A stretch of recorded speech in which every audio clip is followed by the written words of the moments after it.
Hey everyone, so today I wanted to talk about ageism, age shaming or age discrimination, the language that we use regarding aging that reflects our beliefs about it, and how that intersects with Jen, Amber, and Chantal. Hey everyone, sorry, it's editing tiff just popping in. I always forget to say, I don't recommend that you reach out to the people that I'm talking about and leave mean comments. I particularly wanted to mention that because in this topic where we're talking about ageism and then eventually get into our life and going into old age and ultimately mortality, I feel like it's a little bit too easy on this topic to say hey, you're gonna die. And this might make more sense as you go further into the video, but I really don't think that leaving those types of comments are beneficial. I don't think that us as viewers are ever going to have a gotcha, you're a hypocrite, gotcha, you're not being logical moment. Initially, I just wanted to focus on how they talk about, being older or being younger, when their birthdays come up, this usually comes about. How do they treat people older and younger than them? But I realize that it's very difficult to talk about these kind of concepts in the way that they speak without confronting the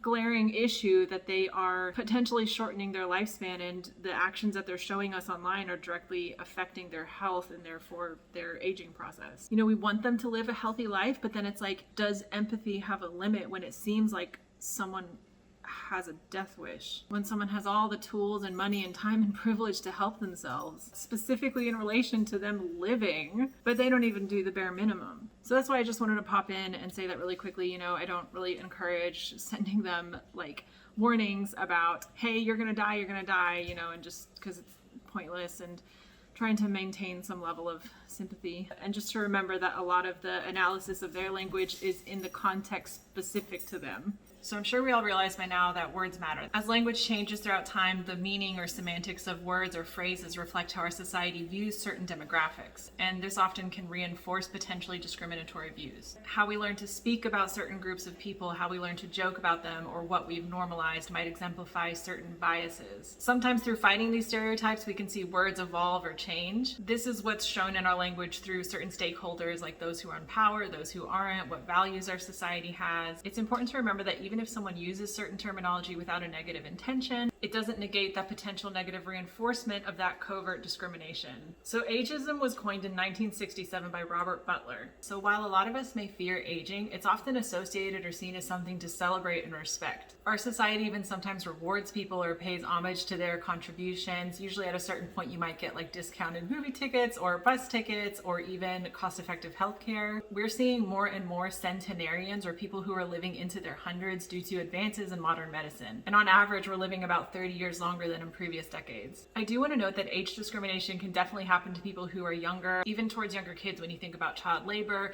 phrases like you need to respect your elders, be seen and not heard, even referring to little kids as little shits or pests.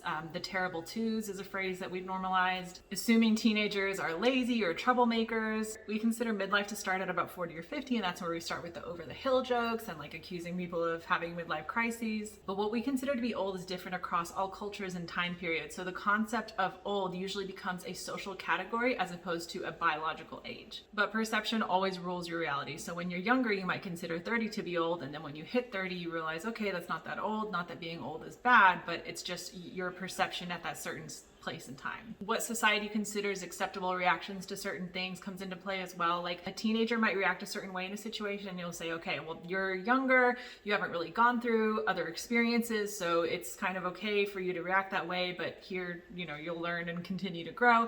But then once you reach 20s or 30s, you'll be like, hey, that's kind of a more immature reaction. But then sometimes if it's not necessarily true, it can get twisted and used as an age-based insult. Those kind of statements can be a bit subjective, and you need to look at the whole context. But I know personally, I've usually thought about age discrimination only in regards to being in the workplace. The U.S. Age Discrimination in Employment Act was passed in 1967. This was to prevent wrongful termination or discrimination based on age, whether it's hiring, promoting, or shifting someone's job, and it's for people over the age of 40. So ultimately, I guess I just want to remember the reason why this is so interesting is because this is a form of discrimination, not necessarily in the workplace, but just as we navigate through society, that a lot of us may feel, whether we are younger or in our middle age of life, or as we become elderly and older. Most likely every one of us will experience some form of discrimination or shaming towards our age, or will know someone who has. One of the major reasons why this is an issue, especially towards older people, is because we're applying one characteristic or ideal or stereotype to a huge group of people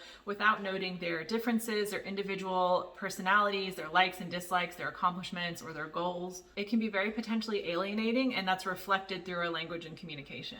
I know that I've seen all my life these makeup products that are branded as anti-aging when really they just have SPF in them, because the SPF will prevent sun damage, and we associate skin being damaged with aging and like wrinkles with aging. Definitely women and men experience age discrimination in different ways as we continue to get older. I know personally, I've been told ever since my teens that I need to hide my gray hair because I would not get a job. Meanwhile, I have a friend who is way more salt and pepper than I, and he is the same age as me, and he's never been told that he needs to hide it. This definitely comes up a lot with the concept of motherhood in society and how women are viewed once they become mothers. My point being that there's an intersection to be aware of. I remember when the pandemic kicked off and Governor Dan Patrick said that older people should be willing to sacrifice their lives. So, you know, objects in your house or even jewelry might be considered vintage or antique as it continues to age, but like, not with people. Our language majorly shifts when it comes to people compared to inanimate objects. We start hearing more phrases like worn out, over the hill, past their prime, on their last leg, riding off into the sunset, one foot in the grave. But it's this weird dichotomy because on one hand, we know that it would be a blessing to live long,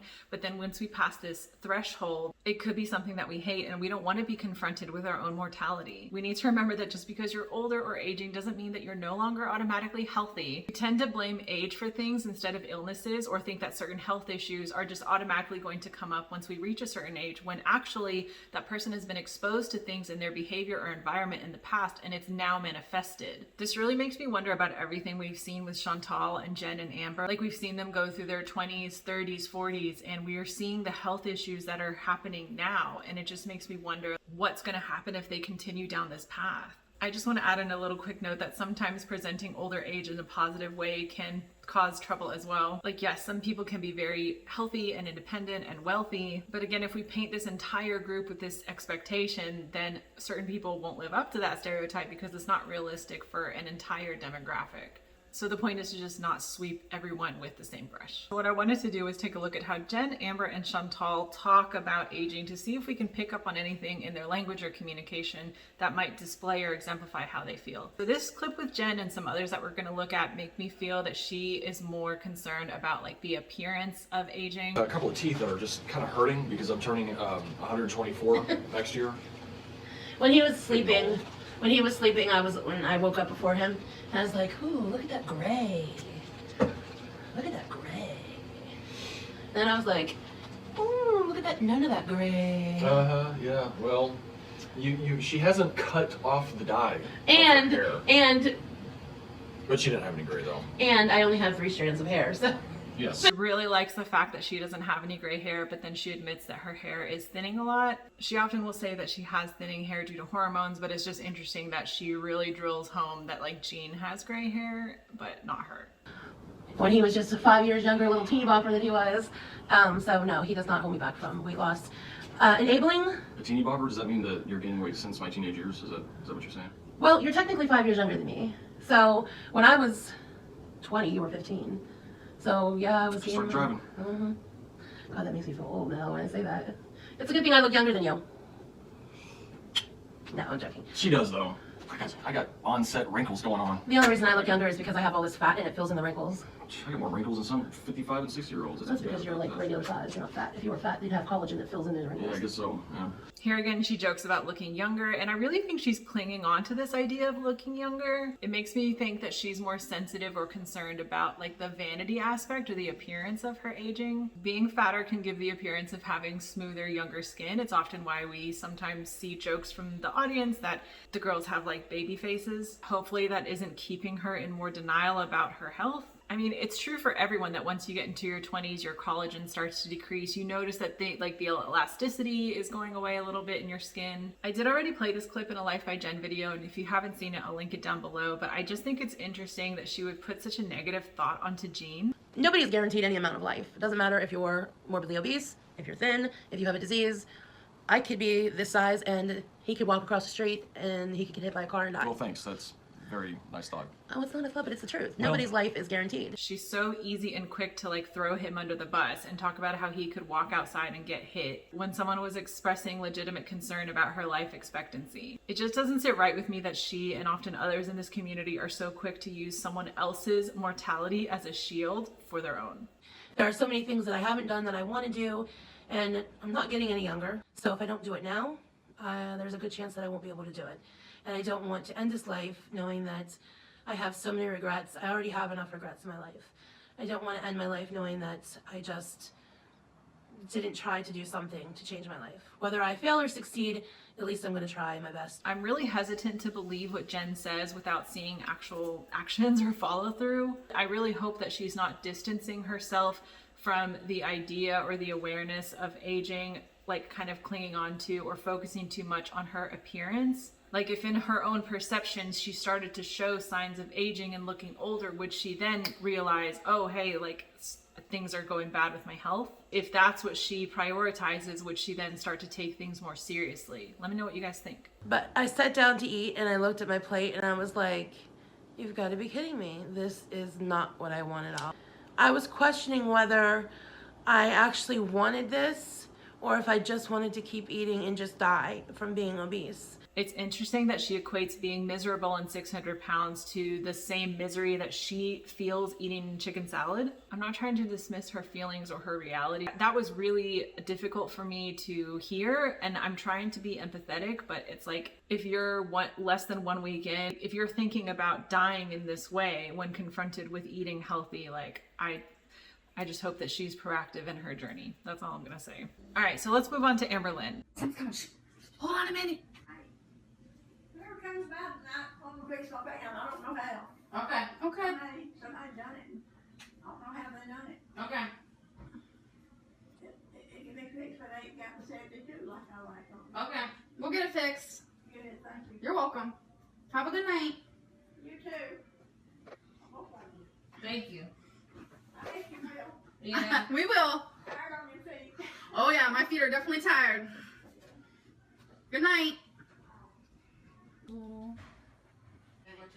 Kirk. Here, you can do the towels. Lulu can't come in. Okay, so there's a tornado warning and we're at work right now. I get off in an hour, so I gotta go bust my ass real quick. Mama, what you doing? You can't walk very fast? You wanna go sit in one of those chairs? I gotta wipe down the tables and stuff since y'all just ate. You want me to help you walk the table? I don't need help. I got it. Love you, Moo. Tell me what you want me to do. Just go sit over there. Oh, did you guys notice that I have, instead of a hoop, I put a little... Did you notice that, actually? Let's get real. Yeah, I used to always just have a little thingy like that, but the only reason why I have it now is because I have makeup on my nose. But I kind of prefer it. What do you think? You don't know? You like this one better? I think. You can't Oh. be in here. Destiny. I'm not gonna eat in here. You can't be in here. You can't be in here, Moo. Moo, this is the office, okay?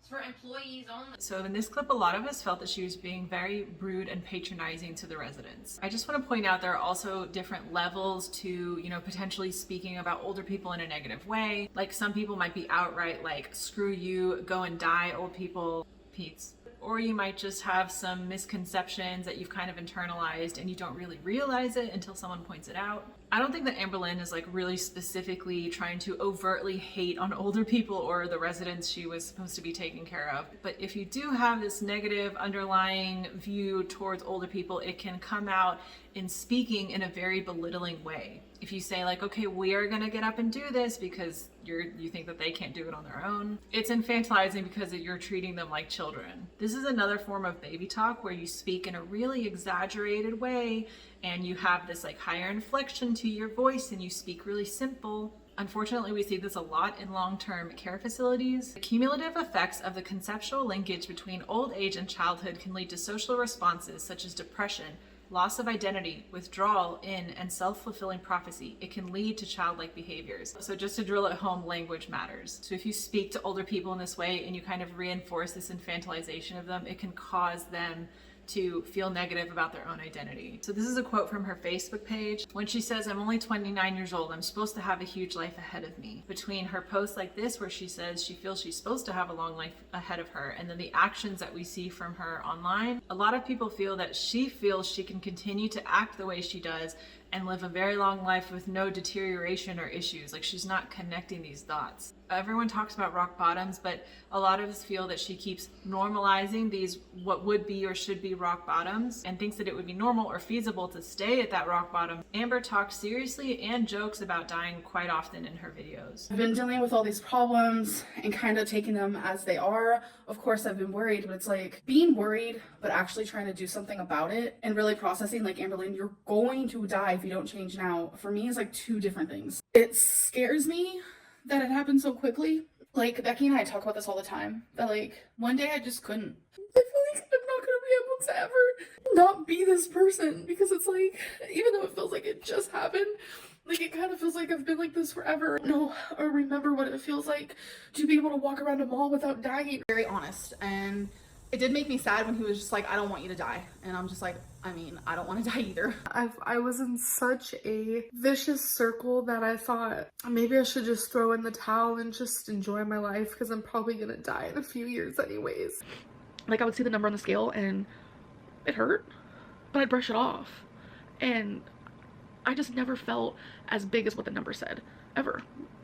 Because I could still do everything that everyone else did. I have the pretty face. I was the big girl with the pretty face, and I am just dying. More than anything, I want people to see me for the real person that I am. But rumors are like the plague, and I feel like it'll never stop. It'll just be a vicious cycle until the day that I die.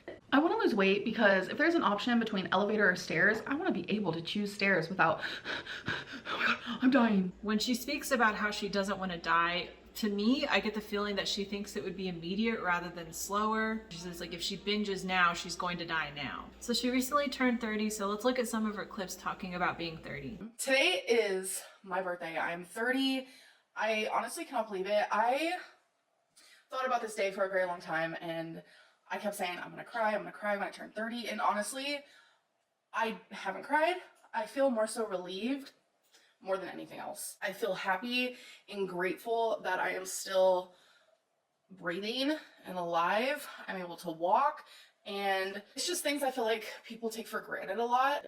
Okay, this is what it says. Life begins at 30. The last 29 years have just been a practice.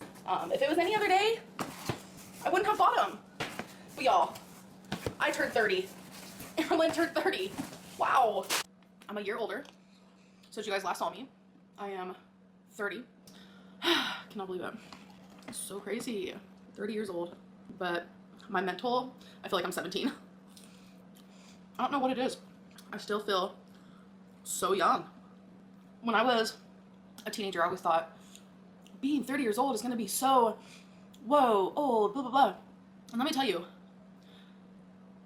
I still feel that way. Like, oh my god, being 30 is so old. But I don't feel 30. So either I'm just young mentally, or the concept of being 30 is so just like not real. Even Becky, like, she's 30 now too. Neither of us feel 30 at all in the slightest. So, I mean, I guess that's a good thing. I mean, I'd rather feel 17 than feel like 80. Like, nothing against 80-year-olds, but I don't want to feel old, you know? I want to feel young for as long as I possibly can. That's just me though. I don't know what her and Becky think that 30 is supposed to feel like, or what their baseline or judgment is based on what they've experienced. When she says she still feels 17, I think she's trying to say that as a good thing, like trying to imply that 30 is extremely old and decrepit, and mentally she is lively and very youthful. But to us viewers, it's like, no, you're like 17 because you're immature. So when she says, I thought 30 was old and let me tell you, and she paused, I was waiting for her to say, oh, I realized I was wrong. 30 isn't old at all. She says, I still feel that way. And because of that, a lot of us feel that she might mentally be stuck at a younger age. It's ironic and frustrating for a lot of us viewers to hear, because she doesn't really have a benchmark for change between being 17 and now. She doesn't drive. She doesn't have like a typical job. She stays at home and eats. She doesn't have a hobby. She tries to make herself busy by going to the store to get things she doesn't need, or to, again, just focus on food. She doesn't own a home. She struggles with getting money out of her bank. Unfortunately, she's remained fairly stagnant. So instead of taking away anything positive from that, like, wow, I haven't really changed at all, like maybe I need to make some positive changes. When she says she'd rather feel 17 than 80, she's made a leap in her mind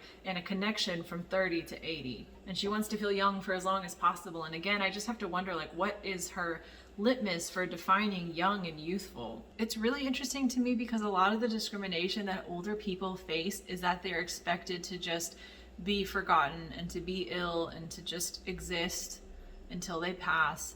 And, you know, we stereotype them with like kind of not really having much to do and just making themselves busy, needing help to drive around, and because they're not independent. Here we see the opposite. It's a young woman who's just existing, conflating her immaturity with youthfulness. It's really frustrating when she says things that like people take walking and being able to breathe for granted. She acts like, oh, I just stumbled into 30. Wow, can't believe I did that. You know, can't believe I survived another year. Like she knows that she's at the stage of surviving instead of just living, but tries to lecture people in the audience about taking things for granted.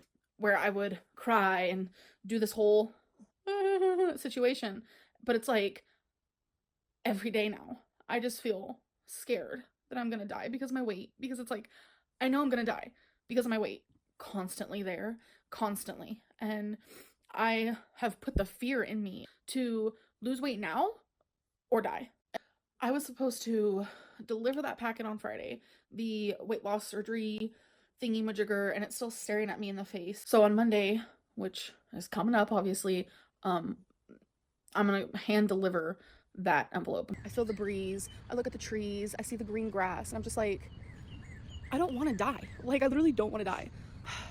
And this is why I stick to my guns every single day. I count my calories, I don't binge, I drink my water, I do IF, and it's because I don't want to stop hearing the birds. I don't want to stop feeling the breeze. I don't want to stop seeing the clouds. You know, it's just little things like that. Like, I don't want to take for granted ever again. If I was still like in a rut and I was still binging and I wasn't losing weight and I wasn't exercising and I was feeling like crap and I was gaining weight, then obviously I would turn in those papers because I would have no reason other than to do so. But in this moment, it's just like, I got this right now and I'm feeling good. So April 14th, she said that she was anxious about dying every day. And then April 24th, she talked about how she didn't want to die because she loved seeing the birds and life and everything, but that she was not going to go through with turning in papers for weight loss surgery or to continue seeing the weight loss doctor. Please get it together. If not for family, Becky, yourself, do it for your fur babies. Think about if something happened to you as a result of your food choices and they got left behind, spending the rest of their lives wondering what happened to you and missing you. I think about that all the time, and I've actually cried about it quite a few times. Thinking about leaving them and them just not knowing where I'm at, them not like understanding what death is, that breaks my heart so much, and it is definitely something I think about a lot. It makes me really sad, but I want to lose weight because I don't want my fur babies to lose me. I'm gonna get emotional. Like, one day I could die before them and they could wonder, where's mama? Why isn't she coming home? That is freaking heartbreaking, and I don't want Woo, okay. You know, when she talks about, oh, they're not going to have their ma, or they're going to wonder where I am, I just wonder if she's crying more about herself rather than them. I think if she truly thought about it from other people's perspective, then maybe it would actually push her in the proper direction. I've seen so many comments point out that when you're super morbidly obese and you start to get to the ages of like reaching the end of your life, or your health really starts to deteriorate, it's not just you, it's other people around you who are having to take care of you, whether it's your family members or healthcare workers or friends. So she keeps normalizing every rock bottom, and then she feels entitled to live a longer life at that rock bottom that she's wanting to be stagnant at. And she can say that she realizes it all she wants, but again, her actions don't really prove that. Editing Tiffany here again. Just wanted to pop in and say a couple thoughts that I noticed that I didn't touch on. I really was paying attention to how flippantly she speaks about aging and dying and living, and like even laughs about it and talks about it in a very nonchalant way, but then she will quickly work herself up and like really work herself up and cry super easily. She's very theatrical and poetic in some points too. I noticed that she always refers to herself as a girl, never as a woman. Like, you're in your 30, you're in your 30s, you're a woman. I was recently reading about the term an awfulizer and how someone can be an awfulizer. They have constant negative thoughts like, oh, this is terrible and it's never going to change, as opposed to thinking, oh, well, I can develop and have feedback and change. Awfulizers don't take responsibility for their actions because in their mind, everything always goes wrong, wrong and nothing can ever go the right way. So if they take responsibility for everything every time it goes wrong, in their mind, they're constantly taking responsibility for everything going haywire all the time because nothing ever goes right. Awfulizers will often put the responsibility on something else, on outside things that they don't have control over. This sounds very familiar with Amberlynn, right? Like always separate, even like Binge Monster, like she always creates this separation. And because nothing's ever their fault, they never have to confront these tendencies and behaviors that they have. Awfulizers lack ambition, they complain about small things, they always have something negative to say. They often will avoid things with a potential high risk, and they avoid situations that require hard work. This reminds me so much of how Amber always makes a big deal out of everything. She will cry about everything. It's like the sky is always falling, and when everything's a big deal, nothing's a big deal. You know, she barely attempts anything and the sky is falling, but it's never her fault. And I can't help but think that maybe this awfulizing mentality, you know, contributes hand in hand with her stagnation and the way that she views aging. Okay, save Chantal for last. She speaks about aging in life in extremes way more than Amber does, in my opinion. She just wants to live how she's living now and eat what she wants. And it doesn't matter if she lives a long life. I'm 32. I'm going to be 33 in March. And I know that there's, you know, there's older people out there, and I don't want to offend anybody. But when I hit 30, I got depressed. And I think that's normal. I mean, you're done your 20s and, you know, it's time to grow up. I still feel like a teenager sometimes. I just really don't want to, you know, nobody wants to get old, you know, like. She said it was time to grow up, but she still feels like a teenager. Very similar to Amberlynn, an immature perception that being in your 30s is like, I don't know what they think, like being in your 30s is like super, super negative. All I hear is a voice, hey, are you all right? Are you all right, man? Man, I'm like 17. You're like 50. So here she's insulted that someone said ma'am, because it's usually what we use for older women. If I remember correctly, she was stuck in a car. She's weaponizing the idea of them being older as an insult. You're 33? You're just a little, I was thinking 33. I was thinking 23.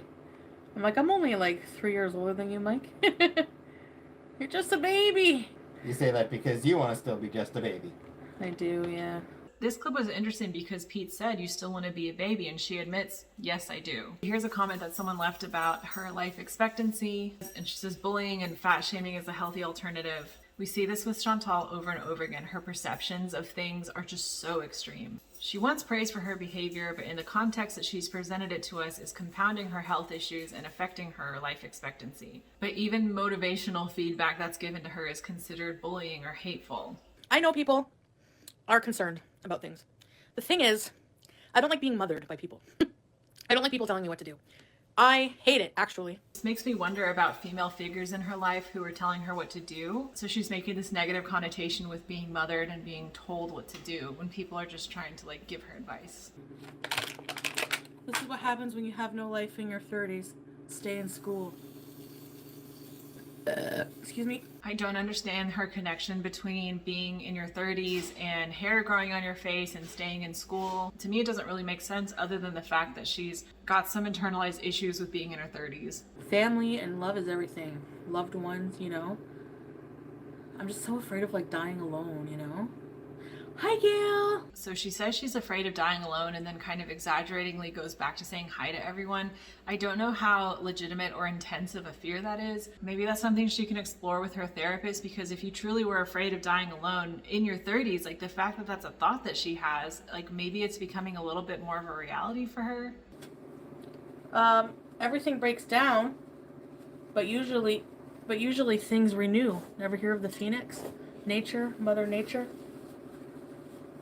Maybe it will just metamorphosis. The phoenix is a mythical creature. It's not real. No, but nature does that. Trees die, things die, and they, you know, break down and absorb into nature and make growth. Sorry guys, I have a nosebleed. When she talks about the phoenix and things breaking down and like kind of circle of life type thoughts that she has with Pete's, I feel like this kind of indicates that she's not really come to terms with death.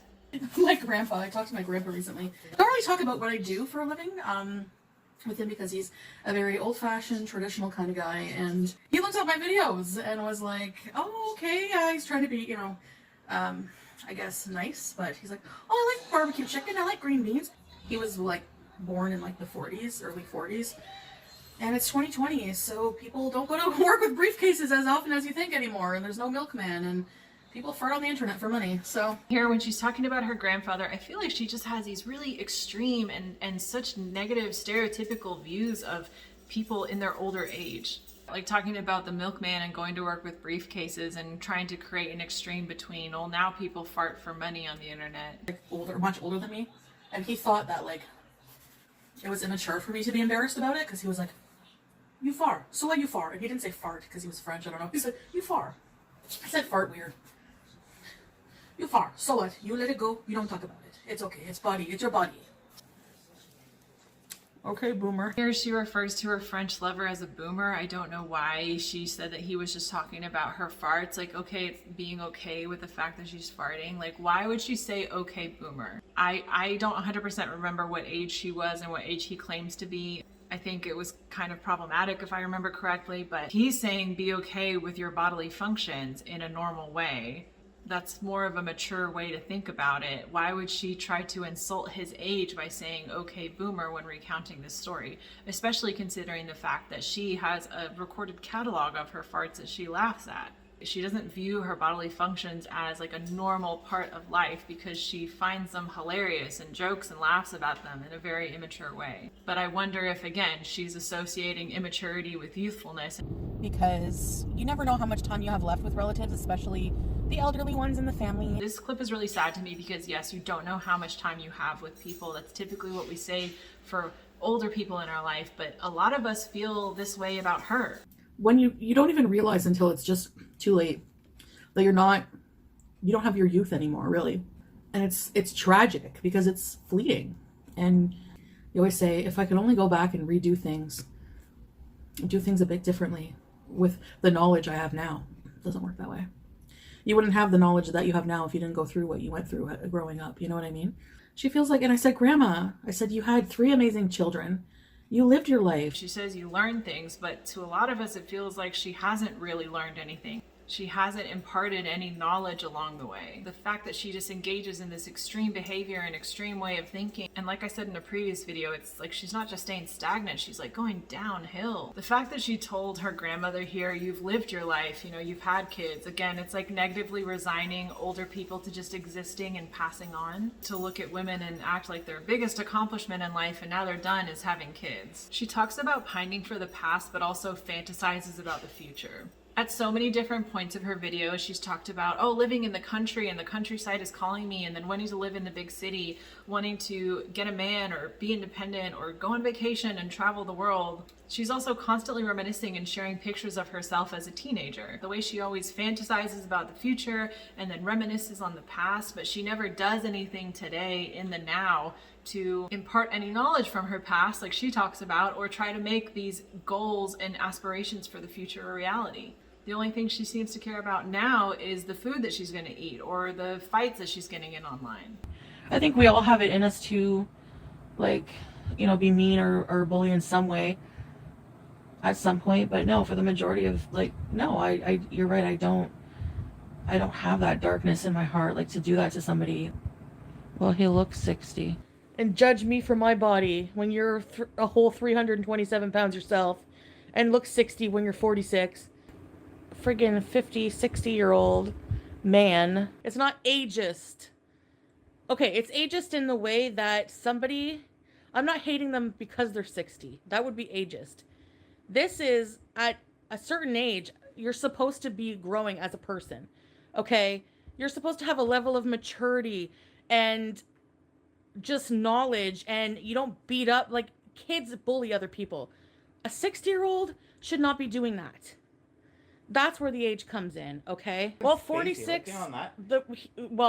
That person, he looks 60. He looks 60. So when she talks about Miss Hussey and Yaba at certain times, she insinuates that mothers and people of a certain age need to behave in specific ways. That might be bad enough on its own. Again, it could be subjective if you're saying, hey, you're this age, you're supposed to act a certain way. But what makes it 10 times worse to us is that she is engaging in the very behaviors that she's calling out. She is acting immature, burping, farting on camera, going to her place of work or turning on the camera looking disheveled, picking her nose, having absolutely no routine or discipline in her life, losing her temper, taking no responsibility for her actions. She often says, well, I'm only mean when people push my buttons. Getting engaged in internet fights and internet drama at like 3 in the morning. All of that we can say is immature. So yeah, shaming someone's age is bad enough as it is, but I think the hypocrisy is what makes everyone even more frustrated. Because we see her as 36, about to be 37, using a walker. She was completely able-bodied and she put herself in that position to the point where she needed a walking aid, and now jokes about how she might keep it for her grandmother.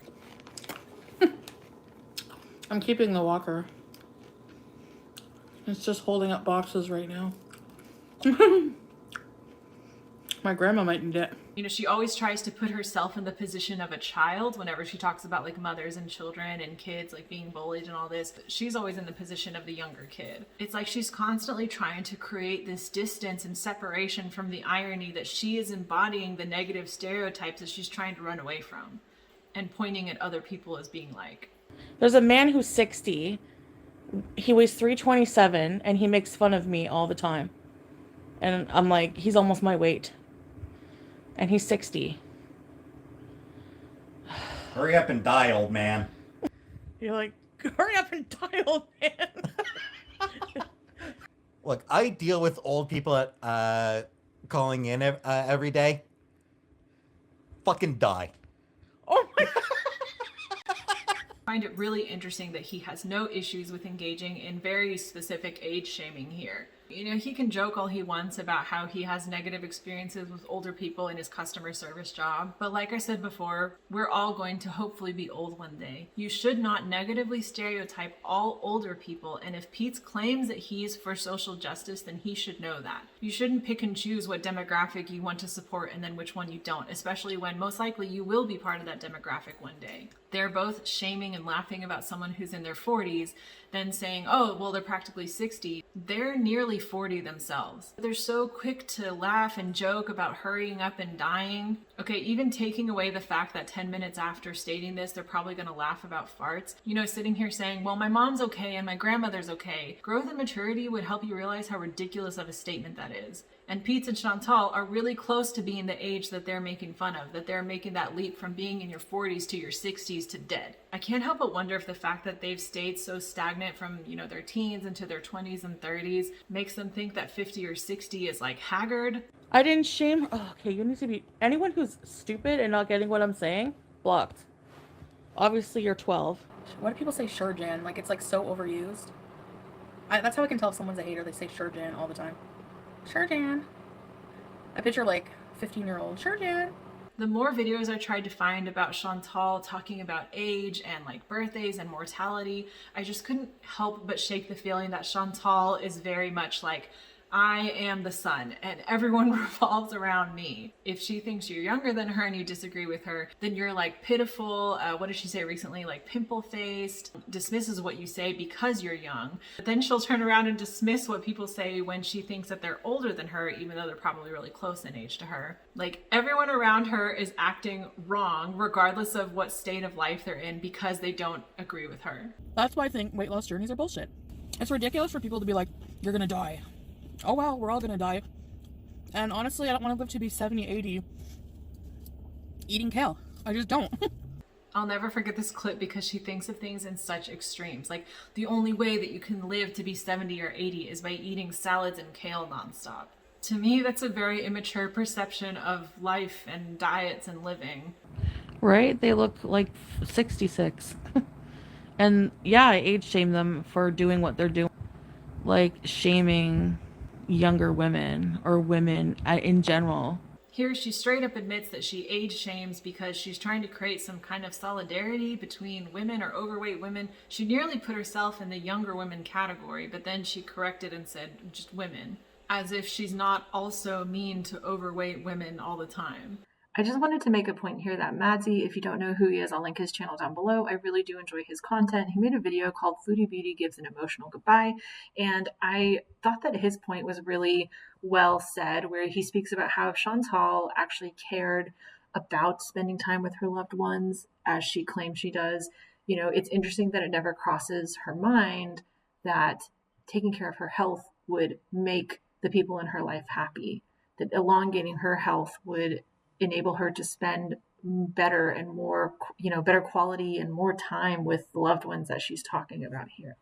Overall, I get the feeling that Chantal tries to distance herself from aging just to keep herself feeling as young as possible, because the younger that you are, the less responsibility you have. I mean, she admits that she wants to be younger. She constantly posts pictures and thinks about the past and the previous years at ages with less and even no accountability. Her engaging in very blatant ageist language is very similar to her using problematic language, lashing out at other demographics. I just feel like she is mean to every group of people, and I have to wonder if maybe as we continue, maybe when her birthday comes up, or if people who she perceives as older than her start to make her upset, I wonder if because she feels herself aging, she knows she can't stop this aging process, is that why she makes such a big deal out of people who are older than her? But unlike Amber, who said she wants to live a long life, Chantal almost seems to not care about living long. She's voiced this. It's like she's going to try to justify the life that she's living now, no matter how detrimental it is to herself. By shaming older people, she's kind of verbalizing this anger and frustration, because as I said in a previous video, I think it was about Jen, it's like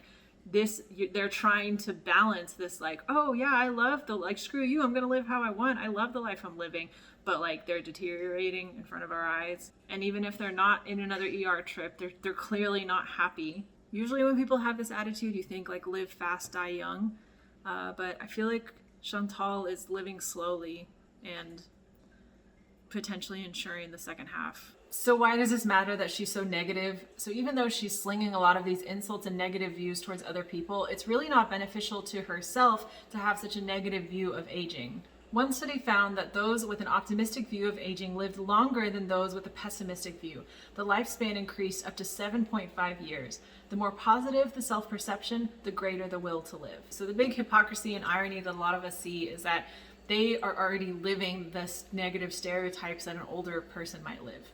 So I'm going to read some adjectives and descriptors that we might associate with being older. When you go through these, it's kind of unfortunate because they remind me of their life now. Diseased, in pain, in bad health, unwell, failing eyesight or failing memory, slow, weak, debilitated, impaired, deteriorating, tired, using disability aids such as wheelchairs, walkers, dependent, unable to drive, lonely, depressed, sad, irritable, cranky, grumpy, childish, stubborn, demanding, close-minded, set in their ways. Chantal might not want to live to be old because she associates being old with these negative stereotypes. It's odd to me that these women fight so hard against the concept of dying. They're constantly going to say, well, you don't know when I'm going to die, and don't talk about me dying early. You don't know that. Thin people die, everyone dies, but they'll constantly talk about other people dying in response to their life expectancy. I have to wonder if they think that dying will be instant and not long and grueling and affecting others around them in this current state of their health, if it continues. So let's talk about obese older people. Due to medical advances, people are living longer, but this has presented an issue for older obese people. So an article from the BMJ Open and Geriatric Medicine Research: just because I'm old, it doesn't mean I have to be fat. It was a qualitative study exploring older adults' views and experiences of weight management. So they looked at adults 65 and older, exploring their beliefs and perceptions about the appropriateness of weight management and how their experiences trying to manage their weight may have changed as they've gotten older. The study indicated that weight remained a concern for older people, even if being heavier was more acceptable as you get older, because they found it harder to lose weight the older that they got. But they felt that they received limited or less guidance on weight management from health professionals as they aged. So the study found that there needs to be more research into safe and effective methods of weight loss specifically for older people. So for older people who are living longer and they're able to live longer while being obese, this could pose issues because you might think negatively oh, well, it's okay that they might be in bad health because they're out the door anyway. We need to get to a point of giving them proper healthcare advice in regards to their weight and different weight loss advice that is specific to them, taking their age into account. From the International Journal of Obesity, Obesity in the Elderly, an Emerging Health Issue by Zamboni and Mazzali.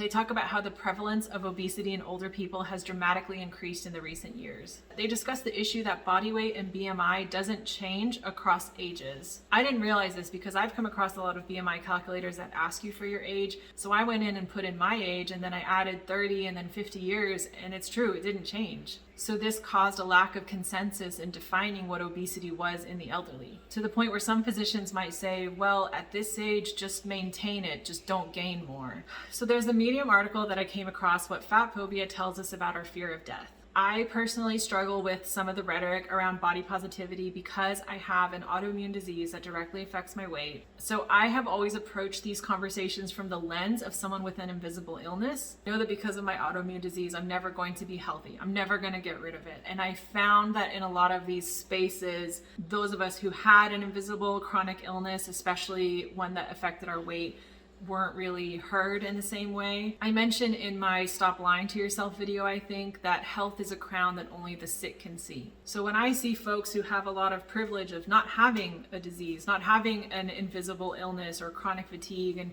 they are able-bodied and they have time and money to see doctors, they're not constrained by a job or by an income. I felt like a lot of the rhetoric I encountered was about your physical appearance, about being in your 20s and 30s and like being beautiful, which I personally struggled with when I would have conversations with those people, because my priority is my health. You know, when your immune system attacks part of yourself, your health, and ensuring that you don't like make yourself worse or trying to make yourself as best as possible, even if that means working twice as hard as a normal person, like that became my priority rather than being perceived as beautiful. And I'm not saying that that's what, you know, body positivity is necessarily all about. I know it's not just about vanity. That's just what I've encountered majority of the time. But this article says that our fear of death is very prevalent in how we talk about obesity. A quote from the article says, "One cannot deny that we're a society obsessed with mitigating our risk of death, so as to have the longest life possible without really thinking or understanding what that really means. We take it for granted that the idea of long life is ideal, not because we have any guarantee of the quality of life as we age, but because we're so eager to prolong the confrontation of our own mortality, we can only assume a long life is a happy one." And I do understand that there might be a point where you're like, okay, I've lived a long, great life, now's my time. Because some people are put in situations where it's like, if I keep living, it's going to be a really, really bad quality of life. Like, I can't help but feel that there's a little bit of ageist mentality in this quote. Just because you live a long life or you are older and elderly doesn't mean you're doomed to have a horrible life. Overall, I think it's too common for people to use a negative stereotype of the elderly as some kind of shield to take the focus off the risk of obesity that they're engaging in. When your loved ones or people who care about you say, hey, you're in your 20s and 30s or even 40s, like maybe you should try to get your health on the right path. Maybe you should focus on your wellness. And a lot of us say focus on your overall wellness, your mental health and physical health. I don't think it's fair as a response to say, well, just because you live long doesn't mean it's going to be a happy life. And a lot of these women tend to admit that they're not happy, even if they're perfectly fine being overweight. A lot of them say that they have mental health issues that they want to address, that they're not happy. So the response is just what? Like, fuck it and just live a short life.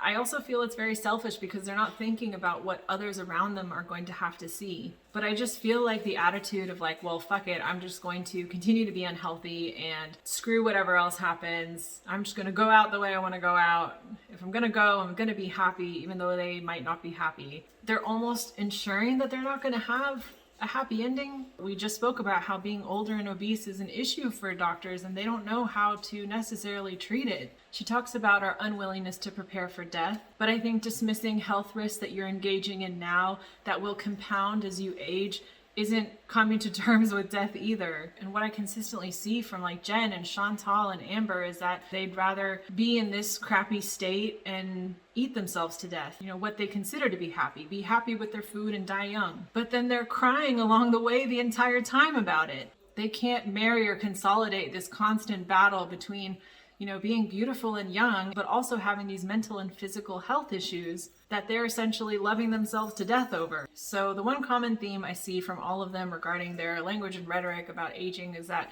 on some level, they're trying to distance themselves from it. I can't help but wonder if they do this because they're just so focused on what's happening now, as in getting their food now and indulging in their addiction now, ensuring that they have an enabler now. They're constantly telling us about their deteriorating health. They go to the ER like it's nothing, And they act like their health and priorities and choices don't affect their future selves, or that their actions won't have any detriment in the future as they age.